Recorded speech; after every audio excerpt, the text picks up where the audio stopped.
The trickster archetype, when the world needs a liar. We are taught that truth is sacred, that rules are holy, that order keeps us safe. But who decided that?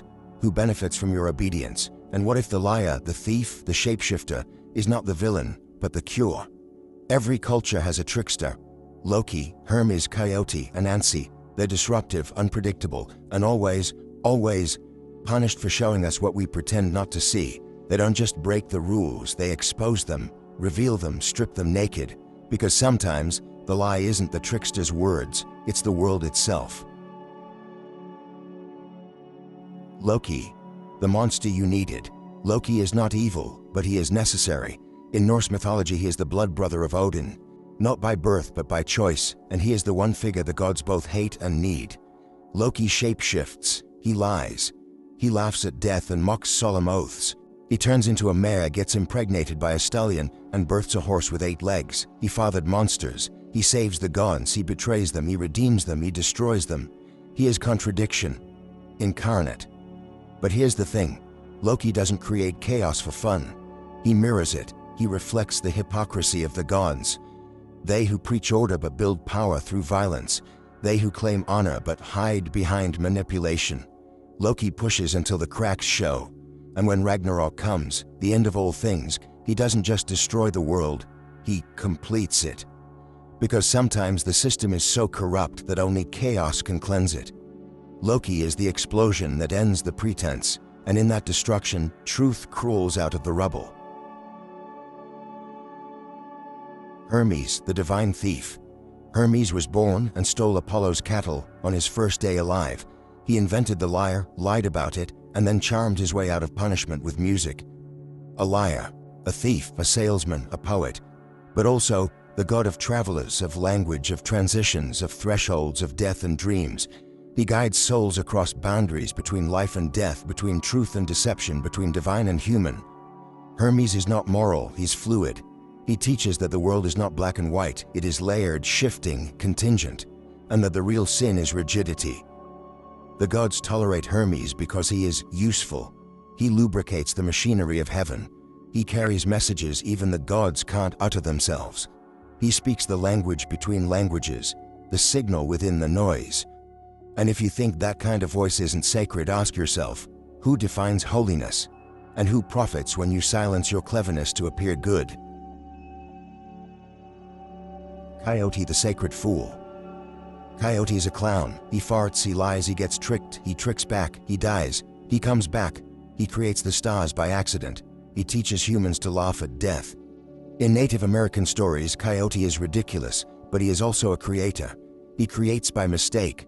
He disrupts divine plans and births beauty through absurdity. He brings fire to humanity by accident, or sometimes by theft. He mates with strange things. He breaks taboos. He vomits truth when no one else dares to say it. Coyote is not safe. He is sacred because he is unsafe. Because the cosmos doesn't evolve through perfection. It mutates, it misbehaves. And Coyote reminds us creation is messy, wisdom is dirty, and if you're too holy to laugh, you might be too dead to live. Anansi. Anansi is the spider, the storyteller, the trickster who weaves tales and traps. In West African myth, Anansi is not powerful. He's not a warrior. He wins with words. He once tricked the gods into giving him old stories, not by force, but by cunning. Anansi outwits tigers. He fakes his own death. He deceives to survive. He is poor, small, vulnerable. But he plays the game better than the ones who made the rules. And here's the real trick. Anansi's lies are never just lies. They're mirrors. They reflect the greed of kings, the cruelty of the strong, the blindness of the proud.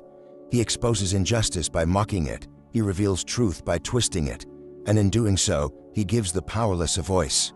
A voice that is clever, a voice that is subversive, a voice that cannot be silenced because it speaks in stories, and stories are webs no sword can cut. The function of the trickster. Disorder is revelation. The trickster archetype exists in every culture for a reason, not as a villain, not even as a hero, but as a pressure release valve. When a society becomes too rigid, too moral, too orderly, too convinced of its own goodness, the trickster appears. to interrupt, to confuse, to destabilize, and in doing so, to reveal what the system was hiding. The trickster doesn't fix things. They expose them. They say what we're too afraid to say. They laugh when it's inappropriate. They break sacred laws to show us which ones are hollow. They are the holy liars, the sacred saboteurs, the ones who walk into a perfect temple, drop their pants and fart, not to offend, but to remind us. Maybe God isn't in the rule book. Maybe God is in the crack of laughter that follows.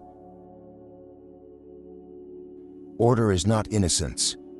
We've been trained to believe that good equals obedient, that structure equals virtue, that following the rules is how we stay clean.